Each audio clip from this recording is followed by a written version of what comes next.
Hello everyone, welcome to Hindi voice.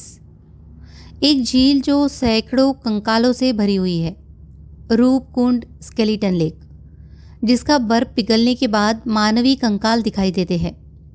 एक ऐसी जगह जहां पर गर्मी का मौसम जब आता है तब धीरे धीरे बर्फ पिघलने लगती है। उसी के साथ सैकड़ों मानवीय कंकाल ऊपर आते हैं। इस जगह पर चारों ओर इंसान की खोपड़ियाँ और हड्डियाँ देखने मिलेगी। मन में हजारों सवाल उठे होंगे कि इतने सारे लोगों की हड्डियां इस रूपकुंड झील में आई कहाँ से? यहाँ पर ऐसा क्या हुआ था कि इतने सारे लोग मारे गए थे? इसके पीछे बहुत सारे रहस्य छुपे हैं। तो जानते हैं इस रूपकुंड लेक की कहानी के बारे में। रूपकुंड लेक को कंकाल झील या फिर मिस्ट्री लेक और स्केलेटन लेक भी कहा जाता है। भारत के उत्तराखंड राज्य के चमोली जिले में हिमालय के सबसे उच्च स्थान पर रूपकुंड स्केलेटन लेक स्थित है। इसकी ऊंचाई 16,470 फीट तक है। इस झील की गहराई तकरीबन 3 मीटर तक है। रूपकुंड झील को पूरे उत्तराखंड राज्य में सबसे ऊंचाई वाला झील माना जाता है। हिमालय की चोटी पर यह झील होने की वजह से झील के आसपास के परिसर वीरान है। रूपकुंड झील बर्फीले पहाड़ों के बीचों बीच बना हुआ है। टूरिस्ट भी यहाँ खींचे चले आते हैं, मानो इस झील की खूबसूरती हमें अपने ओर खींच ले आती है। आश्चर्यजनक बात यह है कि इतनी खूबसूरत जगह पर यह मानवीय अवशेष आए कहाँ से? टूरिस्ट के मन में भी यही सवाल आते हैं और वहाँ से इसकी खोज शुरू होती है। कहा जाता है कि रूपकुंड स्केलेटन लेक में जो मानवीय कंकाल मौजूद है उसकी खोज 9वीं शताब्दी से की जा रही है। 1942 में Nanda Devi game reserve ranger H के माधवल ने इन कंकालों के बारे में जानने के लिए इस झील की फिर से खोज की थी। नेशनल जियोग्राफिक की टीम ने भी इस कंकालों के बारे में जानने की कोशिश की थी, इसीलिए उन्होंने रिसर्च के लिए अपनी टीम यहाँ भेजी थी। रिसर्च करते समय उन्हें इस रूपकुंड झील में और 30 कंकाल मिले और उन पर स्टडी की गई। स्टडी के दौरान उन्हें यह पता चला कि जो कंकाल मिले उसमें से कुछ कंकालों के साथ अभी भी मांस जुड़े हुए हैं। साल में एक बार गर्मी के मौसम में यहाँ का बर्फ़ पिघलने में 1 महीना लगता है। बर्फ़ पिघलने के बाद झील के पानी में ये कंकाल पूरी तरह से साफ दिखाई देते हैं। वैज्ञानिकों को इस कंकालों के साथ और भी बहुत सारी चीज़ें मिली थी, जैसे कि लकड़ी की चीज़ें, लोहे के भाले, चमड़े की चप्पल, यहाँ तक कि गहने भी मिले थे। इस जगह पर 300 से ज़्यादा कंकाल पाए गए हैं। इस झील के बारे में अलग अलग बातें बताई जाती है, तो जानते हैं उनके बारे में। जापानी सैनिकों के अवशेष। शुरुआत में माना जाता था कि ये अवशेष जापानी सैनिकों के हैं, क्योंकि दूसरे विश्व युद्ध के दौरान भारत पे आक्रमण करने के लिए ये जापानी सैनिक हिमालय के बाकी इलाकों में से गुजर रहे थे। मौसम खराब होने की वजह से उन सब की मौत हो गई थी।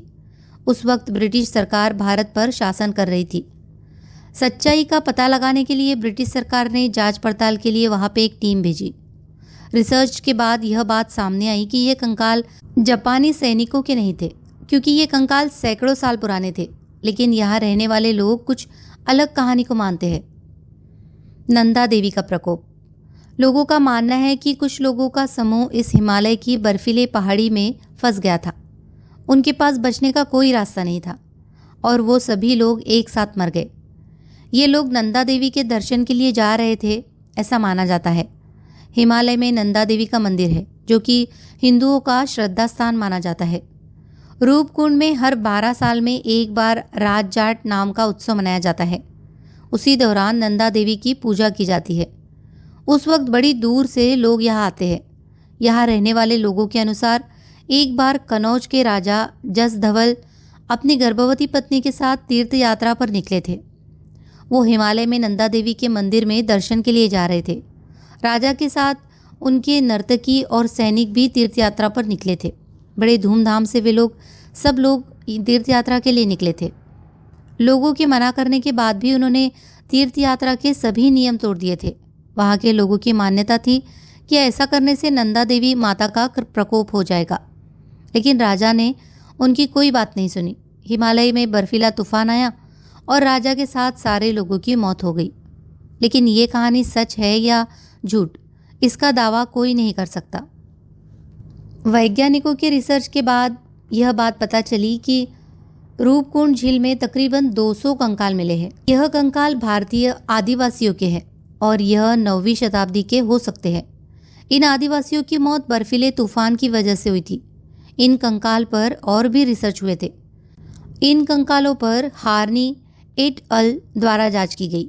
सन 2018 में मालूम हुआ कि इन कंकालों के भी 2 अलग अलग प्रकार के ग्रुप्स थे। एक ग्रुप में जो कंकाल मिले थे वो एक ही परिवार के सदस्य के हैं और दूसरे ग्रुप में जो कंकाल मिले थे वो लोग थोड़े अलग थे, यानी कि वह लोग कद में थोड़े छोटे थे।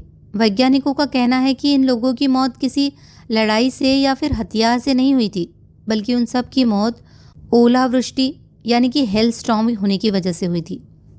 क्योंकि इन कंकालों का जब अध्ययन हुआ तब उनका सिर के पीछे का फटा हुआ मिला था। इस निष्कर्ष के बाद फिर इन कंकालों पर कोई रिसर्च नहीं हुआ। इन कंकालों की वजह से रूपकुंड लेक पर्यटकों का आकर्षण बन गई। बड़ी दूर दूर से लोग यहाँ आने लगे। ट्रेकर्स के लिए तो यह जगह बहुत ही अच्छी है।